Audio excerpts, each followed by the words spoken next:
Good day everyone. Today, I am going to demonstrate the fluid flow in pipes and fluid mechanics. So what is fluid flow in pipes? Fluid flow in pipes is affected by many different factors: the viscosity, density, and velocity of the fluid. So what are these three different factors that affect the fluid flow in pipes? So una dito is the viscosity.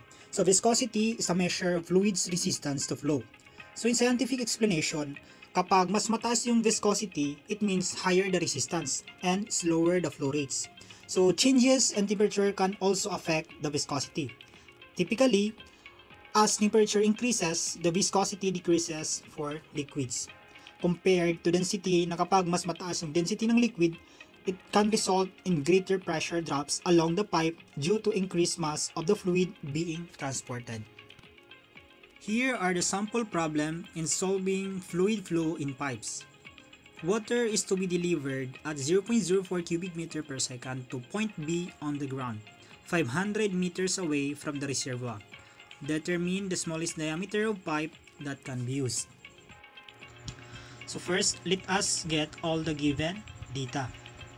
So we have volume flow rate, which is equals to 0.04 cubic meter per second. And mayroon tayong length, which is equals to 500 meter. Ang hinanap natin dito ay yung diameter of pipe that can be used. So paano ba ito na-derive? So halimbawa, mayroon tayong ditong pipe, mayroon tayong volume, at saka cross-sectional area. Ito, kumuha tayo ng cross-sectional area, at saka yung distance. This is the velocity, which is distance over time.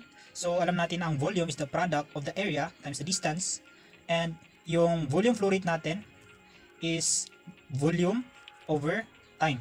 And alam natin ang volume is equals to the area times the distance. So meron tayong area times the distance over time. So alam natin na ang d over t is our velocity. So substitute lang natin. So meron tayong area times the velocity. Pero ang goal natin is itong velocity. So para makuha natin yan, Q is equals to AV. Divide lang natin both sides by the area. Makukuha na natin yung V is equals to volume flow rate over the area. Ang velocity natin is equals to volume flow rate over the area. Substitute lang natin yung cross-sectional area. Meron tayong Q over pi over 4 d squared. And then, yung value ng Q natin, which is 0.04 cubic meter per seconds, divide pi over 4 d squared. So isolve natin, makukuha natin yung 0.0509 cubic meter per seconds over d squared. So makukuha na natin yung velocity natin. Next, the pump head can be obtained from the relation that provides its power. So power is equals to the unit weight multiplied by the volume flow rate times the head pump. So itong power natin is constant, which is 40,000 is equals to unit weight ng water 9,810 times natin siya sa volume flow rate, which is 0.04 times the head pump. Then divide lang natin both sides by 9,810 times 0.04. Makuha natin yung heat pump natin is equals to 40,000 divide 9,810 times 0.04. So calculate lang natin yung heat pump natin. Makuha natin yung result as 101.94 meter. The heat loss in the pipe follows from the Darcy-Weisbach equation. Substituting the data we have, so meron tayong friction factor, which is the rate 0.02 multiplied by the length 500 over d times natin siya sa the velocity 0.0509 over d squared. Erase natin siya sa 2 over natin siya sa 2 times the gravitational acceleration, which is 9.81. So we get, if we are going to calculate that, we get 0.00132 over natin siya sa D5.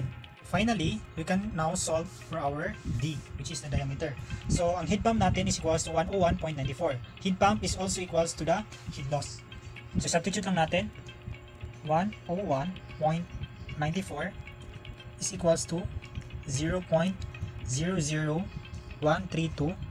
over natin siya sa D raised to 5. So, using algebra, makuha natin yung D raised to 5 is equals natin siya sa 0.00132 over natin siya sa 101.94. So, paano ba naging ganito? Multiply natin by D raised to 5 over natin siya sa 101.94. Kaya, ganito yung resulta. So, ito, erase natin siya sa 1 over 5, both sides. 1 over 5, cancel man ito. So, ang matira, D is equals to 0.00132 over natin siya sa 101.94 raised to 1 over 5.